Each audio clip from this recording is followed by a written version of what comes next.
Gabe Ross with your First Alert forecast. Glad you're joining us here in the lunch hour, taking a look at the radar through the eyes of our WECT First Alert weather app. A great and, of course, free tool for you in the Apple or Android stores. This is what we'll be watching closely as we head through the next couple of hours.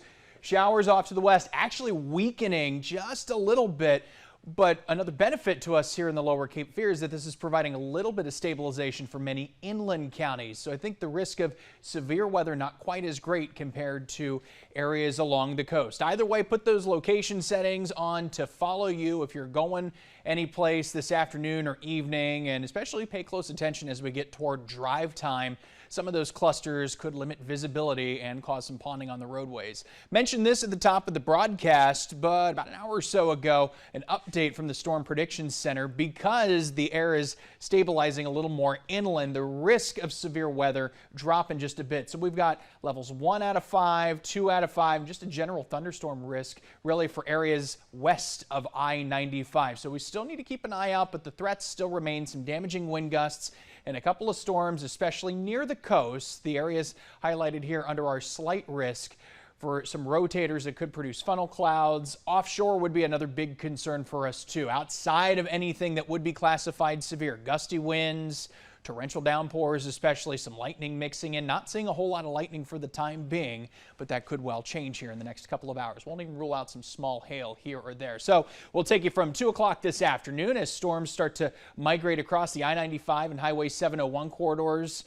Those little clusters that develop from the south, especially from the ocean, will be the ones we've got to watch at least early on, as the atmosphere not quite as stable compared to inland where they've seen some of the rain. Temps upper 60s, and here comes another band of showers rolling through around 9 to 10 o'clock.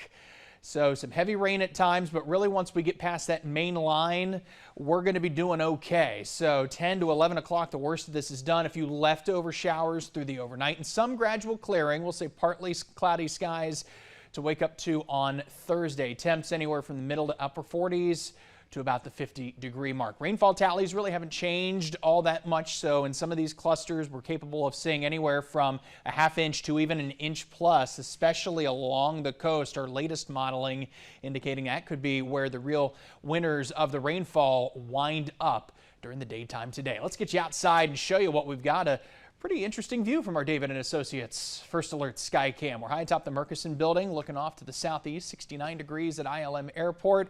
Winds out of the south-southeast at 14. That's something you're going to notice outside of any storms. Those winds on the gusty end. In some cases, sustained winds, 25 miles an hour. Gusts could very well get higher than that in the 30 to 40 mile per hour range. Planning forecasts unfolding a full 7 days. A much quieter trend, Kim, as we head toward the weekend, but turning unsettled for the last couple of days of the month of January. Back to you.